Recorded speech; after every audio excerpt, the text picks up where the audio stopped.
remercie. Nous passons à présent à la délibération numéro 72 qui concerne l'adoption du nouveau règlement intérieur des activités périscolaires, extrascolaires et de la restauration de la ville de Nanterre. Et c'est Jean-Pierre Bélier qui rapporte. Donc je vais partager avec vous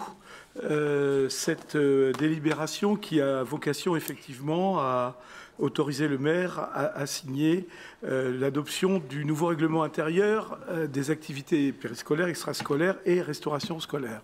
Bon, comme vous le savez toutes et tous, c'est une pratique courante qui se renouvelle chaque année. Mais qui, bien évidemment, compte tenu de l'évolution de l'organisation des services et notamment des conditions d'accès à la facturation, nécessite un certain nombre de mises à jour. Ces adaptations au règlement intérieur ont fait, bien évidemment, l'objet d'un travail en groupe partenariaux avec les directions associées, les coordonnateurs d'action de quartier, les mairies de quartier et l'espace famille.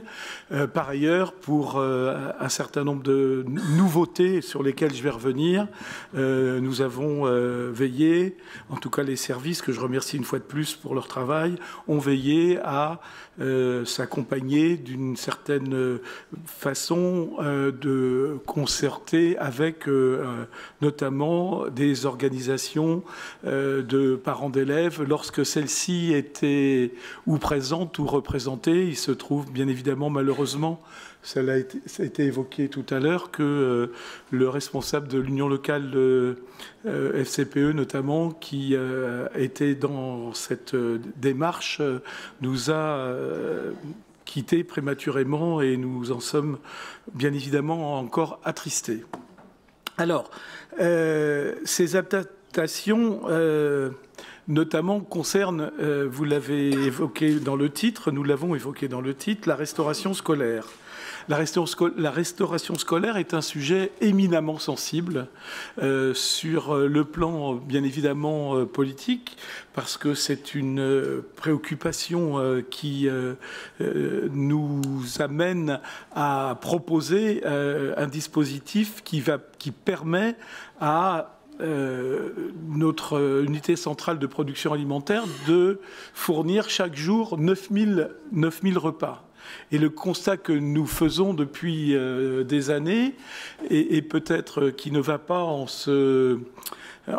résorbant, est celui d'un gâchis alimentaire, on va appeler les choses par leur nom, un gâchis alimentaire qui, bien évidemment, est sur le plan, j'allais dire, idéologique, politique, fortement désagréable pour ceux qui se préoccupent notamment de permettre aux familles déshéritées parfois de bénéficier et de se nourrir correctement, et sur le plan bien évidemment économique, parce que quand on parle de gâchis alimentaire, on parle bien évidemment de moyens qui sont consacrés à la production, à la distribution de repas et qui finalement se retrouvent au rebut comme la nourriture qu'ils ont permis de fabriquer.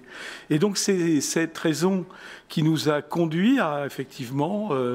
mettre en place un certain nombre d'initiatives et de réflexions.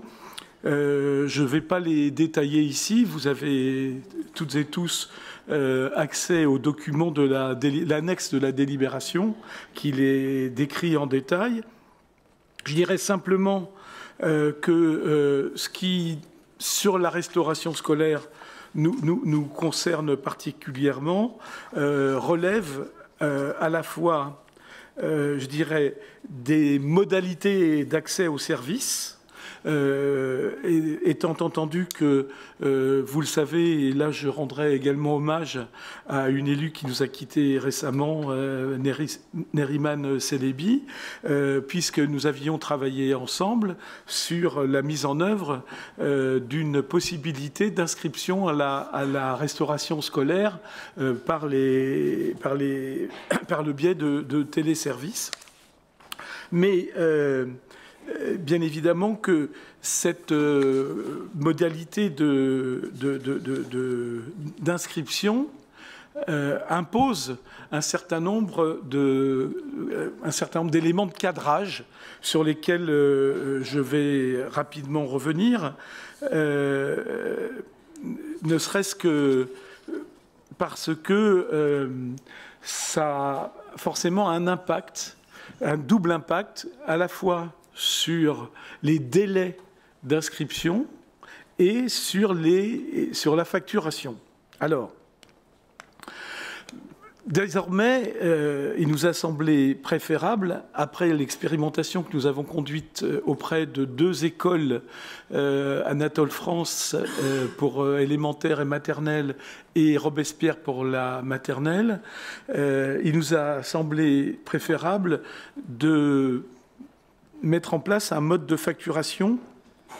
selon un principe simple. L'inscription vaut pour un forfait, et donc la facturation vaut pour un forfait. Autrement dit, chaque prestation pour laquelle une inscription aura été effectuée sera facturée, même si l'enfant n'a pas bénéficié du service ou de l'activité, sauf en cas de justificatif qui vont être précisés, que je vais vous préciser dans mon propos. Ce système d'inscription et de facturation a pour, bien évidemment, conséquence que les modalités d'annulation doivent faire l'objet d'une attention particulière. L'annulation d'un repas doit être possible pour un certain nombre de critères, au rang desquels j'évoquerai bien évidemment la maladie de l'enfant à compter du premier jour de sa maladie. Alors, à ce stade, nous pensons qu'il est nécessaire que la famille puisse produire un certificat médical. Nous avons entendu dans le cadre de l'expérimentation des observations sur le fait que parfois la famille n'a pas vocation à aller chercher systématiquement un certificat médical dès lors que l'affection ou l'affectation de la santé de l'enfant est ponctuelle et nous obligera certainement à examiner les exceptions qui confirment la règle. Mais le principe est toutefois acquis. Bien évidemment, tous les incidents qui affectent la vie citoyenne des parents, perte d'emploi, radiation, modification des contrats, etc., sont susceptibles, eux aussi, de faire l'objet d'une attention particulière par les services sur la base de la production de justificatifs, bien évidemment,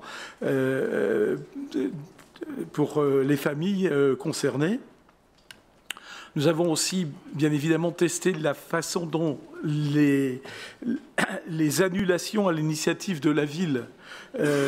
ou de l'éducation nationale, notamment en cas d'absence d'enseignants, en cas de grève, bien évidemment, de départ en classe de découverte, doit pouvoir donner lieu à l'annulation totale ou partielle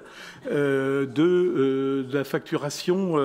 imposée aux familles, de même que tout ce qui relève des PAI avec panier repas validé par le médecin scolaire. Je ne vais pas aller plus loin à ce stade dans les détails. Il faut bien que vous compreniez le fonctionnement de l'unité centrale de production qui, pour qu'elle puisse effectivement éviter ce gâchis alimentaire, doivent, d'une certaine façon, elles-mêmes être en capacité d'anticiper. Il faut toujours comprendre une chose simple. Un repas qui est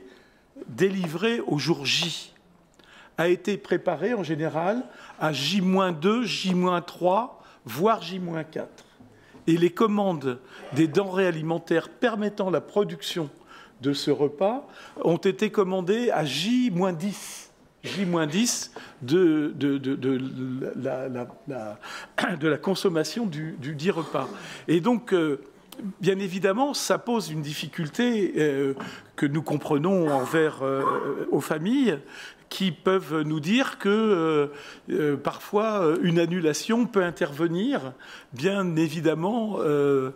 pour des raisons objectives, à J-3, J-5. Donc c'est la raison pour laquelle nous travaillons de façon assez assidue avec l'ensemble des partenaires, et à cet effet les organisations de parents d'élèves qui nous ont alertés seront reçus peut-être par le maire s'il est disponible, et moi-même, et les services, afin d'essayer de trouver un juste équilibre entre bien évidemment tout ce qui relève des contraintes familiales, mais aussi des contraintes d'une unité de production alimentaire qui doit redoubler de vigilance sur, j'allais dire, le juste équilibre de la production alimentaire délivrée aux enfants de nos écoles. Donc voilà, quel était, je dirais, l'élément essentiel de l'évolution de ce règlement intérieur auquel je faisais référence. Toutefois, si vous le souhaitez, je peux également évoquer tout ce qui relève aussi, notamment de l'inscription au centre de vacances, mais on me dit non. De l'inscription aux vacances, au centre de loisirs, etc., etc. Je pense que on s'avance petit à petit vers quelque chose qui se veut le plus simple via les téléservices, ou à défaut inscription papier, mais en allant vraiment de plus en plus vers les téléservices, sans oublier le fait que la fracture numérique est encore présente dans certains quartiers ou dans certaines familles de notre ville, mais aussi dans, je dirais, la qualité de notre engagement citoyen, engagement de la ville, pour arrêter cette espèce d'inflation qui est parfois extrêmement éprouvante de gâchis alimentaire. Et c'est un gâchis qui, bien évidemment, est de la responsabilité à la fois de la production, à la fois de la consommation, et à la fois, bien évidemment, d'une certaine vision parfois un peu, j'allais dire clientéliste, mais en tout cas légère, de la façon dont on se dit que finalement notre enfant aujourd'hui n'est pas en forme, donc au dernier moment on va lui dire rentre à la maison plutôt que de manger à la cantine. Et ça, c'est une pratique qui est, il faut bien le comprendre, pénalisante et d'un point de vue éco-citoyen, parfois un peu irresponsable. Peut-être d'ajouter effectivement par rapport à cette question de la responsabilité et de l'éco-citoyenneté, c'est qu'effectivement le choix qui a été fait depuis la ville de Nanterre depuis très longtemps, un repas coûtant 12 €, on a fait en sorte que quelle que soit finalement la tranche de revenus, le repas ne dépasse pas 6 € et représente en gros la moitié du prix du repas, quels que soient finalement ses revenus, pour permettre à un maximum d'enfants de pouvoir bénéficier de tarifs de restauration qui sont plus bas et qui sont y compris beaucoup plus bas que ce qu'on peut trouver effectivement chez nos voisins. Peut-être ajouter juste un élément sur la question de la mise en œuvre, parce que c'est un peu interrogé aussi. Il a été fait le choix de généraliser dès la rentrée, de ne pas avoir en réalité deux systèmes de gestion parallèles qui continuent à subsister pendant toute une année, et donc de permettre de basculer sur l'ensemble des écoles, ce qui était aussi beaucoup plus simple en termes de compréhension et de communication auprès des parents, et qui permet d'adapter directement le nouveau système, en sachant que pendant la phase de test sur toute l'année 2024, de la rentrée 2024 jusqu'à décembre 2024, il y aura évidemment une tolérance totale sur la gestion donc de ces inscriptions, pour pouvoir arriver à un rythme de croisière pour l'exercice 2025.